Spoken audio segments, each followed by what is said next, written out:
Ya orang nanya ke aku lihat orang-orang yang dipikirin tuh malah brandingnya dulu, baru produknya. Menurut aku itu sangat-sangat kebalik. Tapi nih jadi pertanyaan lagi. Saat ini di today's economy dan juga market yang ada, sebenarnya lebih oke mana sih, jualan barang kah atau jualan jasa?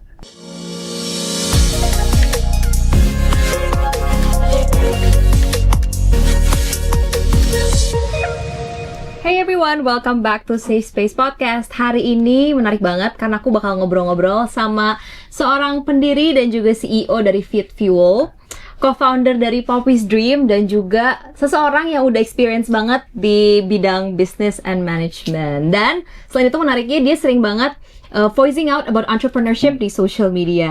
Langsung aja ada Koyol Tristan. Halo. Welcome to my podcast. Oke. Jadi ini fun fact banget, guys. Aku itu discover your account through my dad, actually. Jadi waktu itu papaku yang kirim ke aku akunnya kakak. Oke. And then basically bilang, undang dong, karena waktu itu di kontennya tuh you talk about business photo booth. Oke.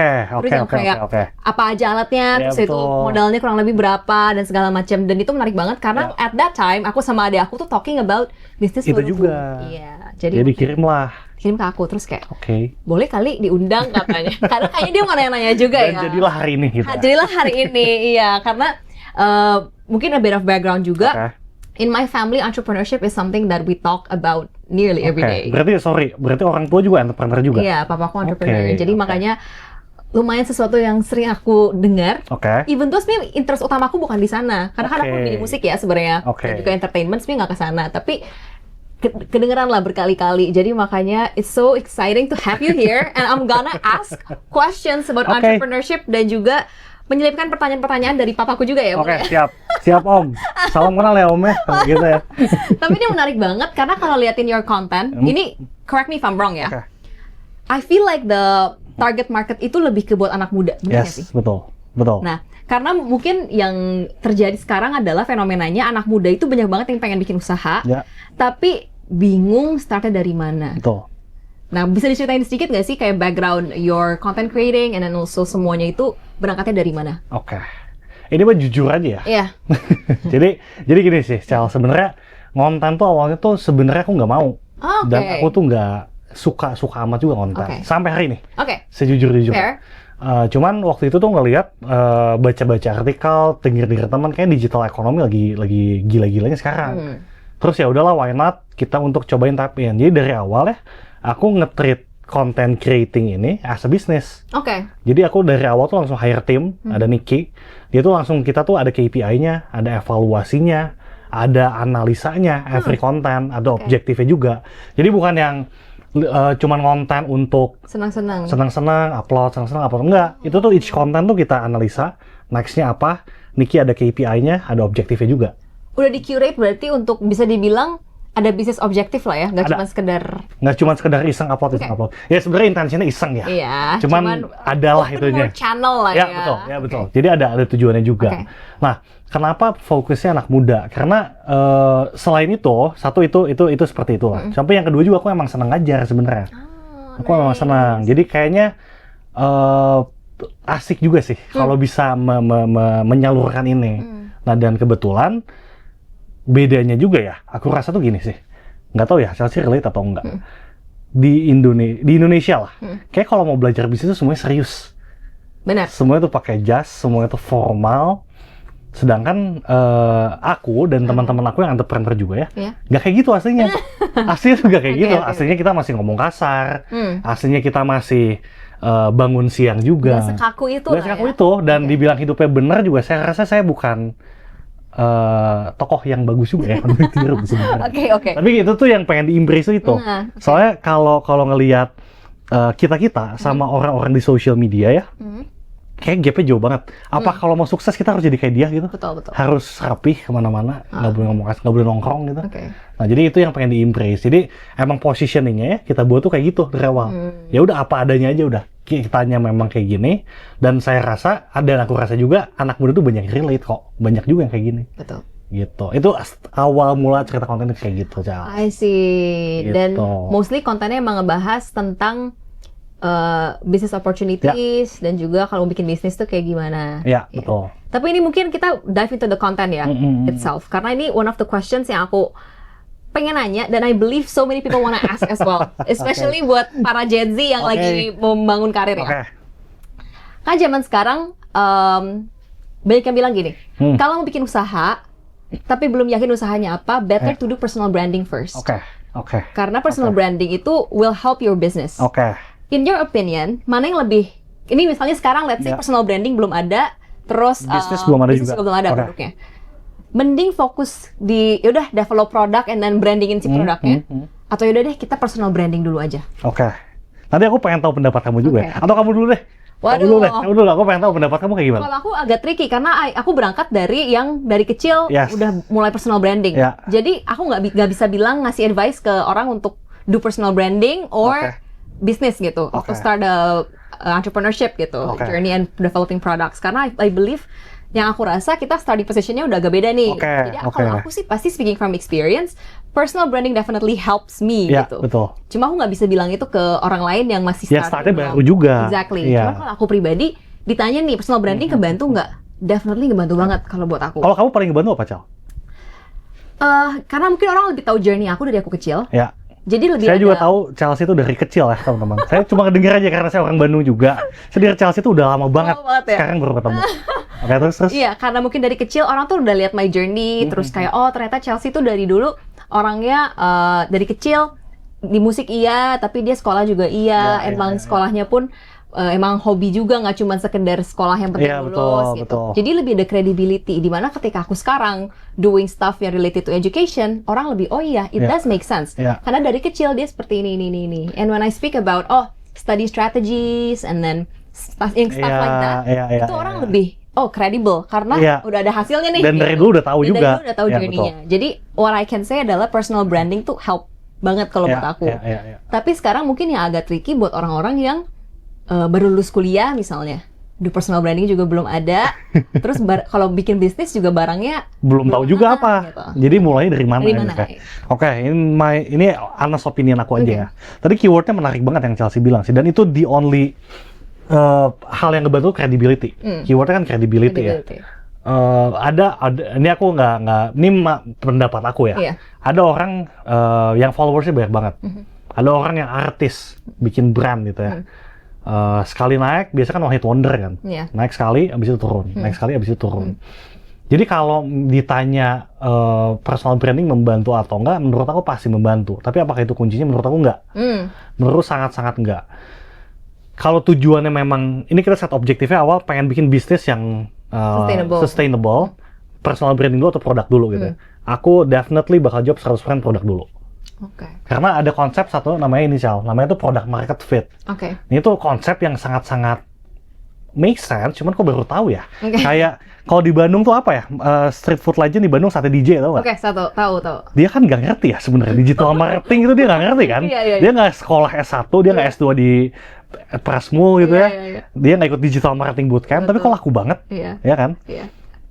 Karena simply orang tuh suka aja sama produknya. Kalau orang suka sama produknya, eventually bakal gede juga usahanya. Soalnya nyebar word of mouth, gitu. Tapi kalau di satu sisi kita bicara awareness kan. Kalau kita punya followers banyak, itu tuh nggak, kita bikin produk yang market fit, ya percuma juga. Jadinya one hit wonder. Nah, yang bagus ya, saran aku menurut aku gini, ada satu tokoh di Bandung yang aku sangat idolakan. Namanya tuh Om Teddy Lazuardi. Dia tuh yang punya, dia tuh main behind Barbecue Mountain Boys, BMB Kantin, Bakso Bintang Asia, dan banyak banget F&B-nya dia. Dia tuh nggak build personal branding, nggak. Tapi tuh di kita-kita, itu tuh ke-build sendiri karena credibility. Kalau dia ngomong, kalau dia bikin restoran satu, enak. Yang kedua enak lagi.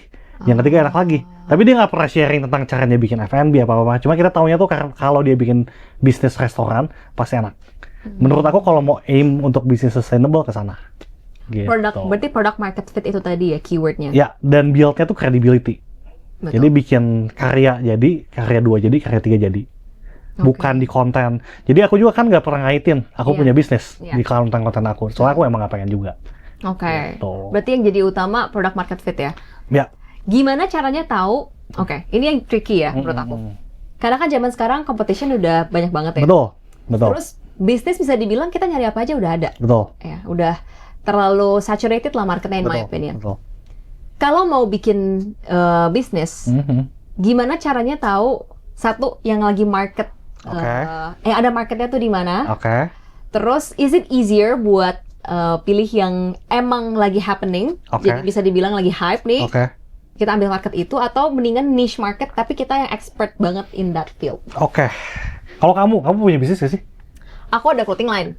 Ya. Tapi kalau kamu disuruh dari nol lagi, kamu bakal pilih yang mana? Dari 3 tadi kan ada yang niche, momentum, sama satu lagi apa tadi, sorry? Kalau niche tuh tadi aku kasih 2 sih. Niche yang bener-bener, tapi kita ngerti banget.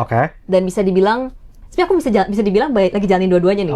Yang niche marketnya, dan tapi sebenarnya bisa dibilang marketnya itu kita bikin sendiri. Itu my education channel, namanya Neuron Edu. Jadi itu bisa dibilang orang awalnya mungkin neuroscience, what is neuroscience, kayak what gitu, yang dari awalnya yang mereka nggak tahu. Tapi karena it's my expertise, jadinya I can speak in that, dan juga I know mau dibawanya kemana. Tapi marketnya kecil banget gitu ya, orang belum tahu. Benar, so aku harus kayak build awareness dulu segala macam gitu. Dan itu juga agak gambling karena nggak tahu sebesar apa marketnya. Betul.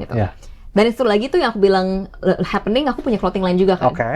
Clothing line itu kan marketnya udah banyak banget gitu. Mau cari model yang edgy ada, cari yang lebih casual wear juga ada, segala macam semua udah ada.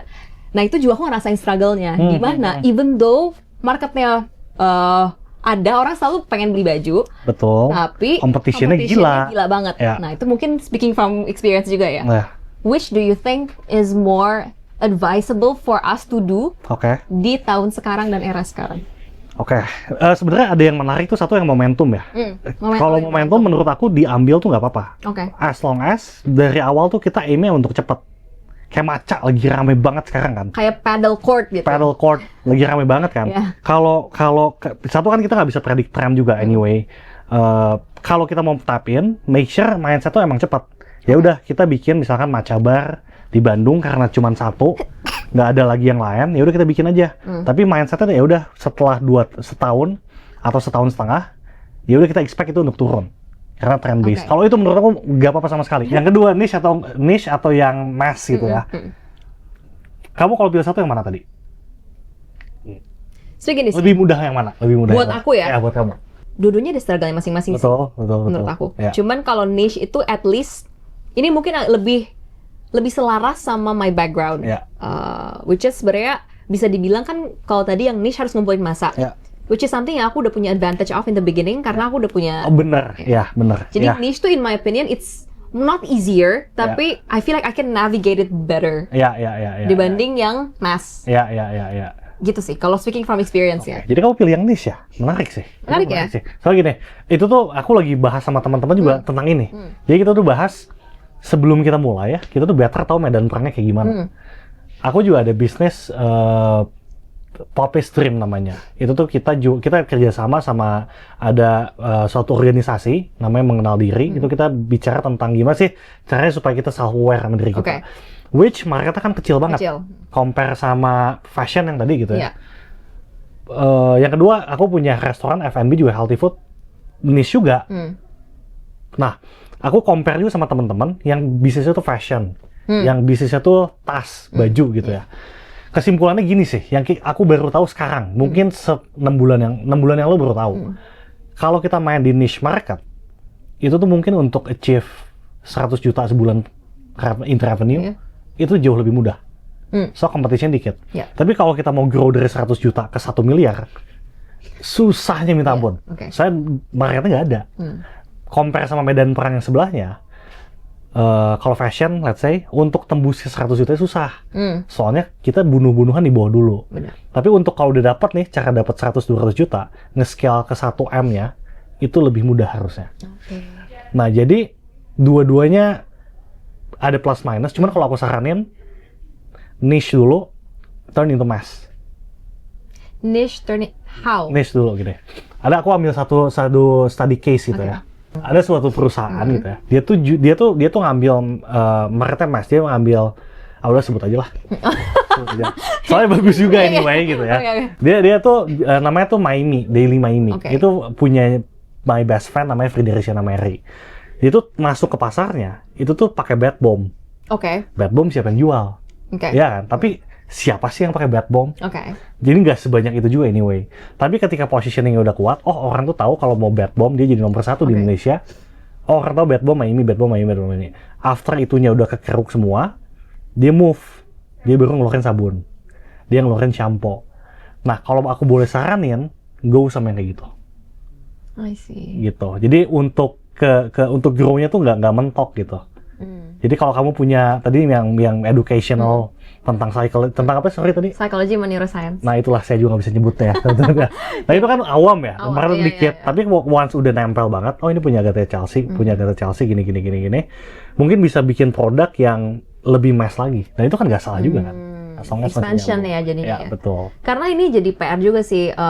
Ini kalau aku ngobrol sama teman-teman aku yang baru mulai bisnis, kalau udah di mass market itu, ya itu tadi kalau dari 0 to 100 susah banget. Iya, jadi lebih di-advise buat start from yang niche dulu. Nanti udah dapat marketnya, baru expansion ke mass product.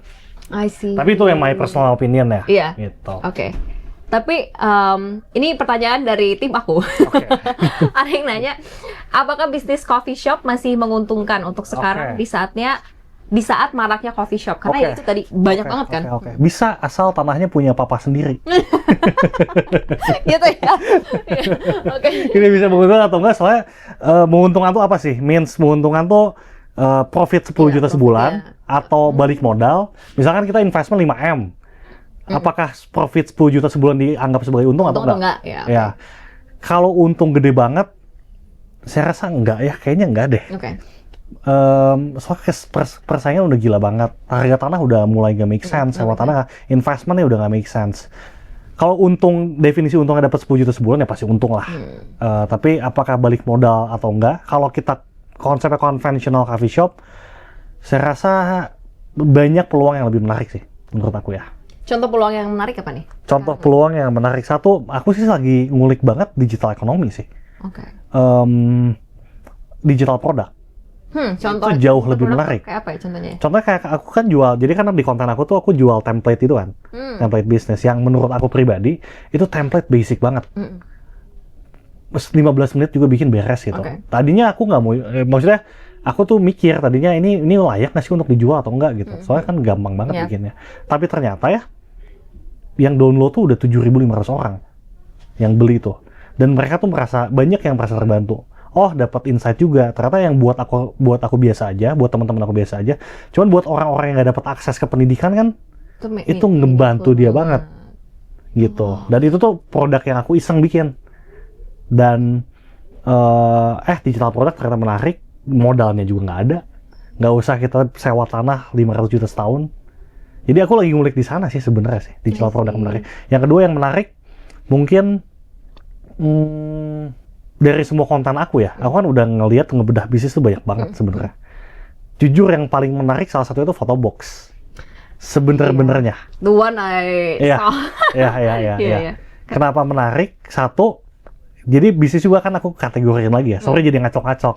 Cuman ada bisnis yang maintenance-nya repot, ada bisnis yang maintenance-nya gak repot. Maintenance repot tuh kamu bikin fashion brand, kamu harus mikirin campaign, kontak KOL. Ya itu PR sih, aku berasa. Iya kan, performance gimana, produksi gimana. Terus belum tentu satu artikel tuh bakalan do as well as the other. Iya kan, kamu harus trend research, nanti meeting lagi. Itu bisnis satu gitu.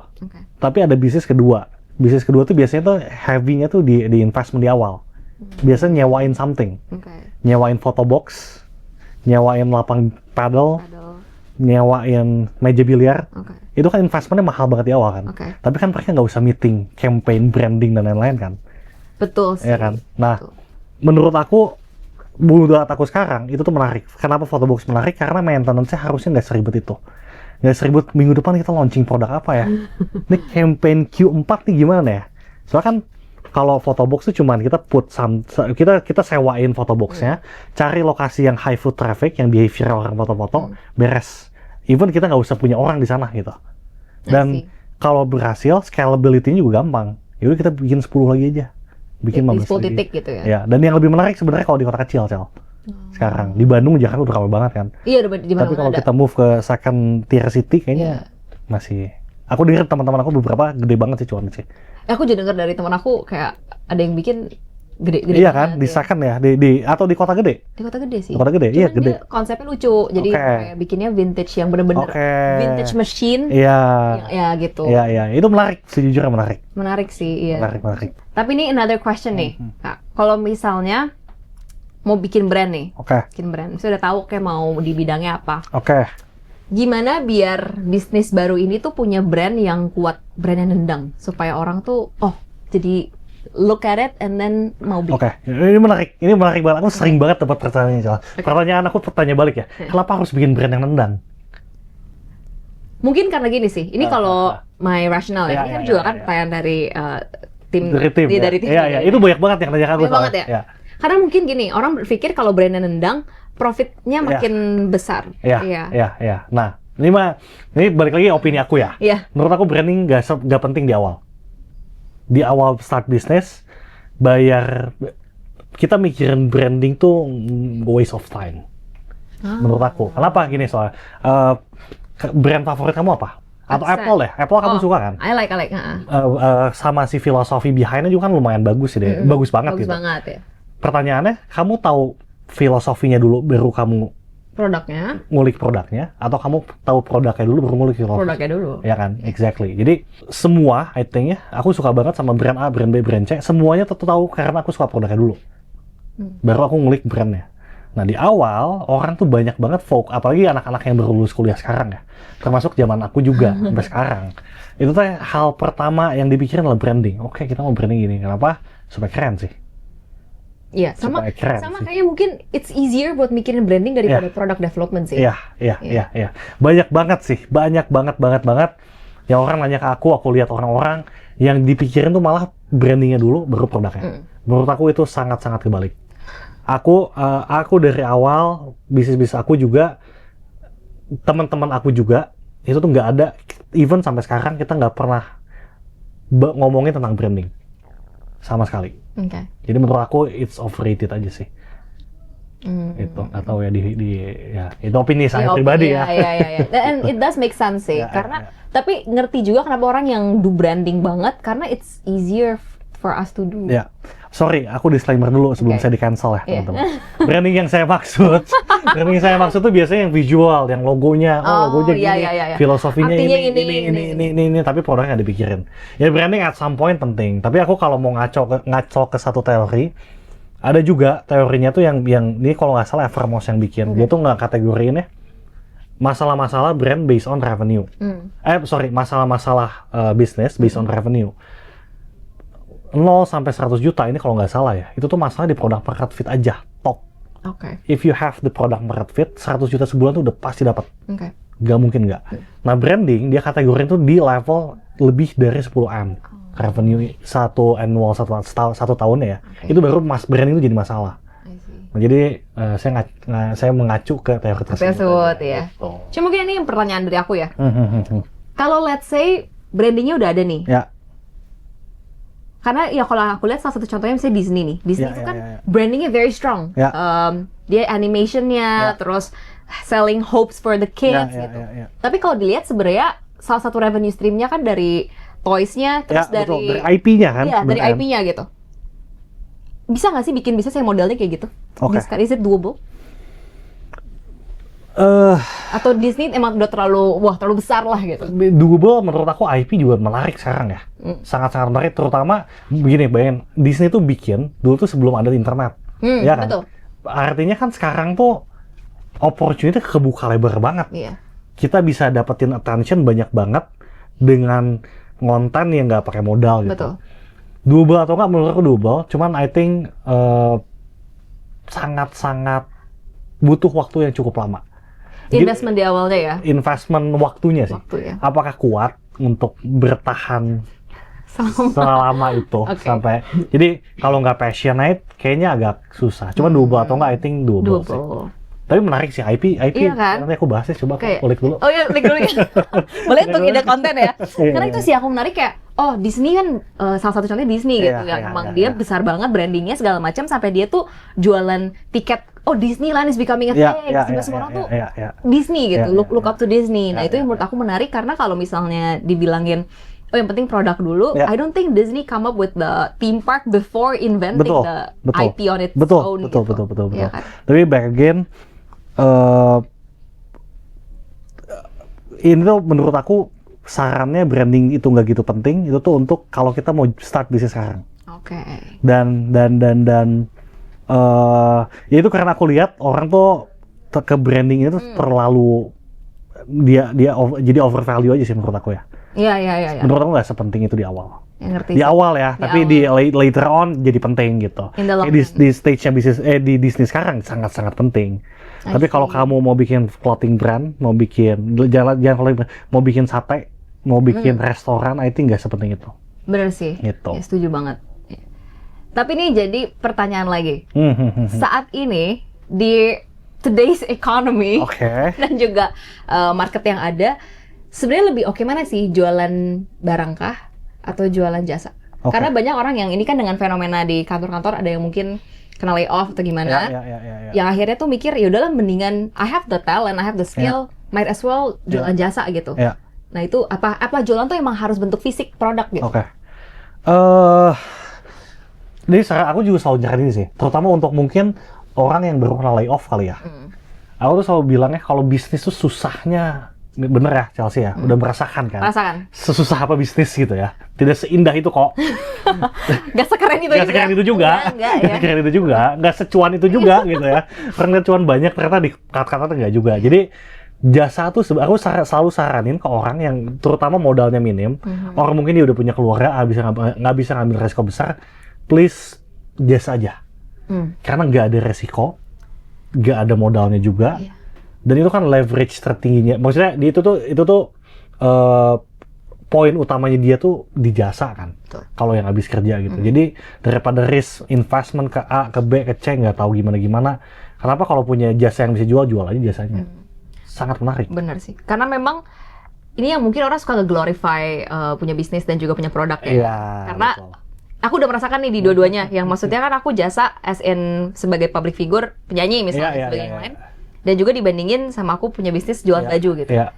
Itu berasa banget bedanya. Dimana kalau misalnya, I feel like if you have the talent buat jualan jasa, might as well do that. Karena memang membantu untuk mengurangi hal-hal yang bikin pusing kalau kita jualan barang. Karena banyak banget ya. Karena lebih banyak step by step-nya dan juga so many things can go wrong kalau punya bisnis jualan sesuatu tuh. Sedangkan kalau jasa kan you sell something unique from you. And it comes from you, jadinya lebih direct in my opinion. Cuman mungkin yang jadi PR karena ini kalau aku pribadi dan juga dengar dari orang-orang, banyak yang kalau jasa kan rely on ourselves banget nih. Yang kayak maksudnya, let's say orang punya skillnya videographer misalnya, itu kan skill kita nge-video kan. Nah, what if one day misalnya bahunya lagi sakit? Which limits that? Gitu. Sedangkan kalau bisnis kan mungkin jualan produk lebih asumsinya even when you are on a bed rest, itu at least you still can think gitu, separah itu. Nah, tapi with that in mind, do you still advise people to go for jasa aja atau gimana? Untuk start ya. Jasa aja lah udah. Susah banget ya, bisnis susah banget ya. Susah banget bisnis. Aku bisnis ya, Cel. Aku tuh start tuh dari SMA. Each year tuh aku bikin bisnis. Berarti udah berapa? Udah 7-8 kali gagal semua. Bisnis aku yang sampai sekarang running itu the first 2 years itu tuh untungnya nggak adaan. Jalan, orang lihat keren, salesnya bagus, revenue oke, cuman nggak adaan juga. Jadi susah banget. Tapi dibilang plus minus yang Chelsea itu bener banget. Bener banget, Chelsea. Kayak gini, kayak Chelsea ada job untuk nyanyi misalnya. Kalau sakit kan nggak bisa. Nggak bisa kan. Tapi kan kalau jualan baju, mau aku lagi sakit pun masih bisa orang beli. Itu plus minus ya. Kalau jasa memang nggak bisa ditinggal. Scalability-nya kepentok biasanya kan. Nggak bisa jadi 2 Chelsea gitu kan nggak bisa. Tapi kalau baju dari 10 jadi 100 bisa. Nah, balik lagi kalau nggak bisa ngambil resiko banyak, go untuk jasa. Tapi mungkin abis itu bisa diversifikasi ke sana. Soalnya aku juga sepertinya tidak pengen konten selamanya ya. Kayaknya pengen juga ya. Jadi kalau plan pribadi aku juga ya udah ini konten, aku buka opportunity sebanyak mungkin supaya bisnis aku bertumbuh. Nanti bisnis aku udah bisa menghasilkan uang buat aku yang oke, aku kayaknya bakal berani konten juga sih. Iya sih, that's also kind of my plan ya. That's also kind of my plan. Tapi gimana? Soalnya kamu dari kecil ya? Gimana sih rasanya? Enjoy kah atau enggak atau risih? Kalau aku ngomongin dari segi ya overall lah ya. Karena aku cuma mulai dari kecil banget. Ini one of my... Usia berapa sih? I started when I was 11. Even before that aku udah syuting iklan. Itu jadi, orang tua kamu yang push atau kamu yang pengen? Karena mama aku ngeliat ada bakat, jadi di castingin. Oke. Dan emang my mom juga yang rajin sih. Dia nemenin gitu. Nah sebenarnya one of my advantages in my career, my trajectory adalah aku start very early, even way before I understand about money, about work. Jadi aku udah mulai even way before that gitu. Itu salah satu plusnya. Cuman memang I know for sure karena aku udah merasakan dua-duanya, yang tadi di jasa iya sama di bisnis iya. Ada plus minus dan aku menyadari bahwa especially in my industry, entertainment, kalau aku hanya rely on jasa, competitionnya banyak banget. Dan yang kedua, I think I can make it sustainable in a way, tapi bisa dikontrol nggak tapi kalau entertainment?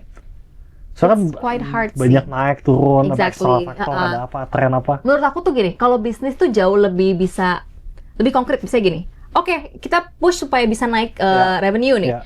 Yaudah kita launch campaign, kita taruh allocate money for marketingnya seperti ini. Itu lebih bisa kita kontrol kan. Kalau entertainment tuh nggak bisa. Nggak bisa ya? Lebih susah menurut aku. Karena gini, let's say kita, biar kita makin banyak brand partnerships misalnya, we make more content. It doesn't guarantee the brand will reach out to you. Iya benar. Right? When you post something, it doesn't guarantee that content is gonna do well.